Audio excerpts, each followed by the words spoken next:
Okay, this is John Wallace. This is FTE217 Wk5 Assignment. Is it assignment 2 or 1? Let me check. Just assignment, just the one assignment this week. I've got my assignment itself, defining what all I have to do.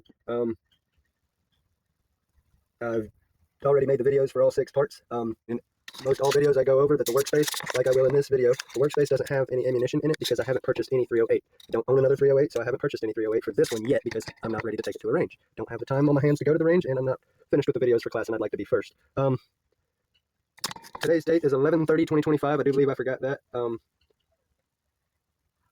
This is, it seems it's a really fun build. I've had fun with it so far. Got all the functions checks and all the checks with the firing pin protrusion gauge and the twist rate measurement and the barrel length measurement and the headspace test with the go-no-go rounds that were sent to us also on video. Yeah, in the subsequent videos you will see all of the things mentioned here. Okay, so we're on the mag block and the vise. We are empty of all ammunition. We have a empty mag well. Hand in the mag well. Oh, sorry. Got my pinky down in there. Star chamber, no ammunition. All right, we're going to mount it back on the vise block. All right, the bolt is forward. I want to go ahead and switch from safe to fire and feel my trigger. You know, the video I watched, was it a week ago, a guy spoke about, I'd have to go back and find it, but he spoke about how it feels like breaking glass. And having worked in a glass factory, that's a really good point of reference for what it should feel like. Like it just, that perfect, your pressure, boom. Just like taking a thin piece of annealed glass and applying pressure, it just snapped real clean, light. That's exactly what I, from now on, will think of when I'm checking for trigger pull and how it feels. It felt like a clean glass break. I like that a lot. So yeah, my trigger feels great. Very clean, no catches. I want to feel the reset. Yeah. Feel that reset in there. You feel that perfect little, that's lighter to glass break. I don't know what to call that. Mouse fart maybe. But you can feel the reset and the trigger pull, both very clean, nice feelings. Doesn't feel like anything's catching too much. Yeah, so that's the check of the trigger. Okay, so safety checks. Well, function checks, but we're going to check the safety first. First off, we'll go over the entire area. There is no ammunition. I haven't even purchased ammunition for this particular firearm yet. I have my dummy rounds right here sent to me by the school, by you guys. I'm going to angle you down at the rifle. Okay, so we'll lock the bolt to the rear. Caught my finger. All right, let me see. Where's the flashlight? I bet I can get a better angle like that of the chamber, star chamber. Right, my fingers are in the way. You can see no rounds in there. We will also check the mag well. All right, I am going to, we're on safe. I'm going to release the bolt, and then we are going to, while on safe, check the function of the trigger. Nothing, absolutely nothing. A little back and forth play on the pivot point, but that's about it. Nothing on the trigger is while on safe. Okay, so now we move the selector to fire and pull the trigger again. We'll hear the sear disconnecting from the trigger and the trigger going forward, or the hammer going forward, sorry, and striking the firing pin. Sounded pretty darn good to me. I do believe I said that backwards. Sear disconnecting from the hammer and the hammer moving forward and hitting the firing pin is what happens. I think I said sear disconnecting from the trigger. That would be a mess. Okay, now finger on the trigger. We will move the charging handle and bolt to the rear. And that reset. Now we're going to listen for the click, see if the camera can hear it. There's the reset click. Okay, now I'm fitting the, let me see if I can get it, A-Zoom 308 Winchester dummy rounds into the magazine. I only have 3 of them. The video said 5 should do fine. The school sent 3. I'm using the 3 that the school sent. All right. Okay, now we'll put the magazine of dummy rounds in, which will allow us to do what we can't do with a dry check, is check feeding, chambering, extraction, and ejection. We'll go ahead and, all right. We're in there. We're fed. I can not see down in there. Good. Let's see about ejection and extraction. Good. Feeding again. Good. Fed. Check it. Oop. Good. All 3 rounds. Fed and extraction. Fed and extracted and ejected just fine. There's no marring of anything.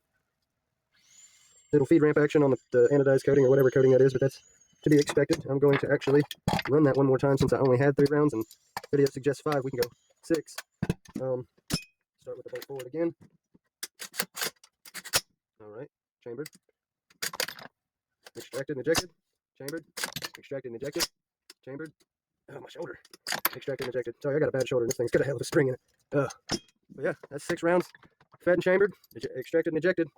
This worked great. Okay, I went ahead and loaded another round back in because we need to do the firing test.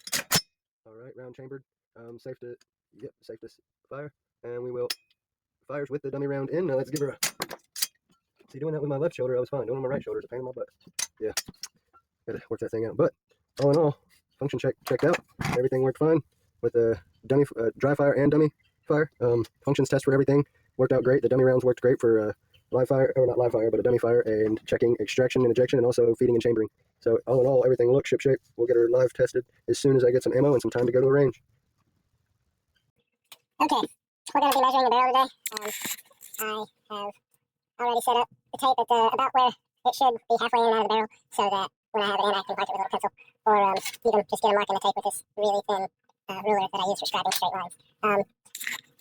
We have the flash suppressor off. The insert, when you turn around and grab the pencil we should have already grabbed, and we come in here and we mark right there along with it.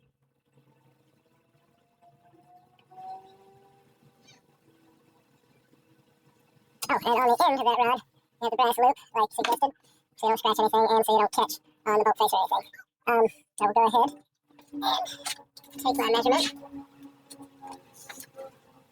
18 and, looks like 18 and 3/8 exactly.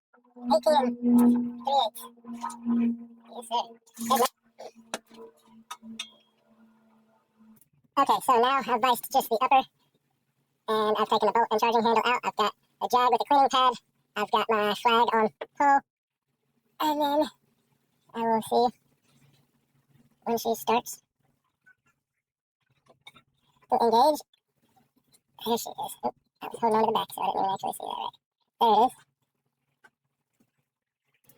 Okay, so I'm taking this fixed point on the barrel right here at the rear of the rail, and I'm putting right where the charging handle goes into. I'm putting a pencil there and marking the rod at the fixed point, and I'll use that same fixed point again in a little bit after I get one full rotation. So we'll go ahead and look for that one full rotation.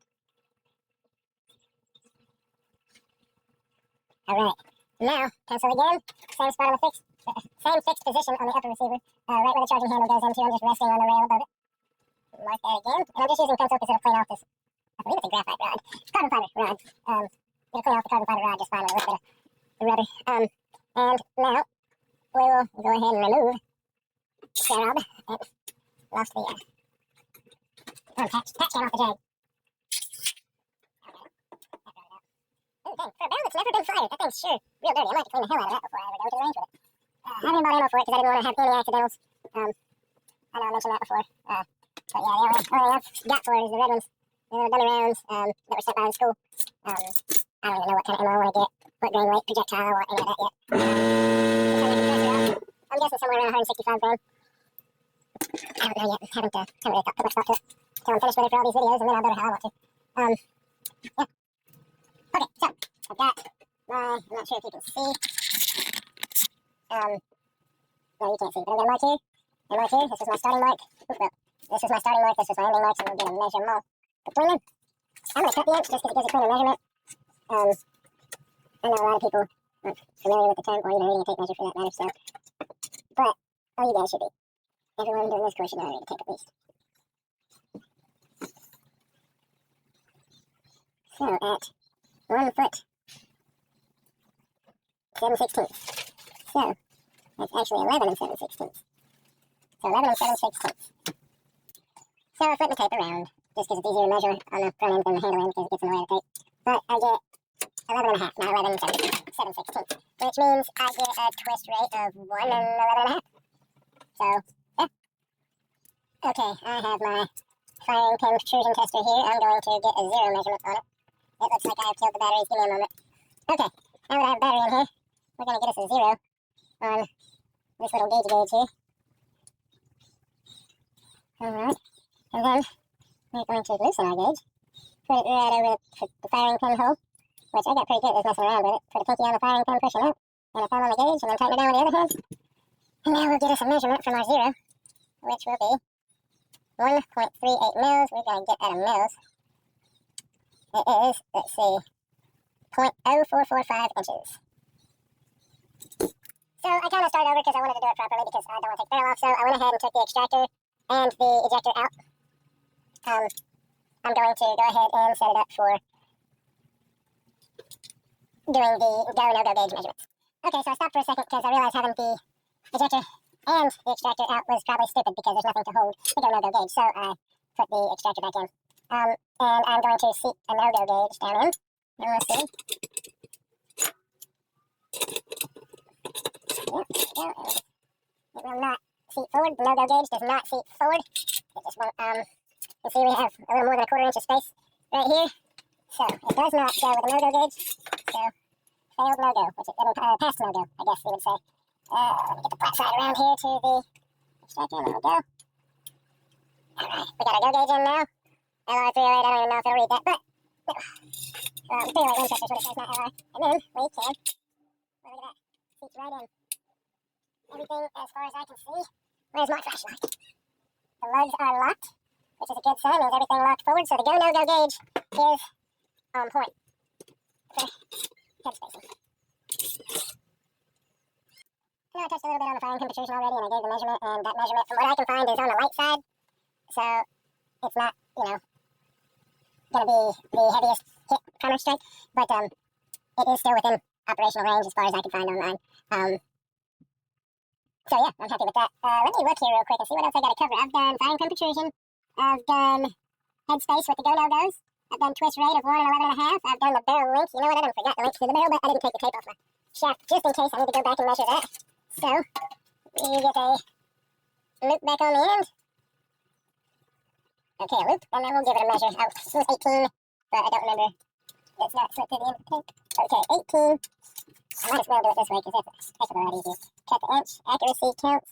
So we're looking 18 and 3/8, so we get 19 and 3/8 cut an inch. So 18 and 3/8 inch barrel. Yeah, the twist rate of where the hell ever that mark is. It was, there she goes. 1 and 11.5. Yep. Oh, I almost got my camera. 1 and 11.5 twist rate, so we're good on that. Length of the barrel, we got that. I guess I'll go ahead and get the feel of the trigger and stuff done. I'll be back here in a little bit.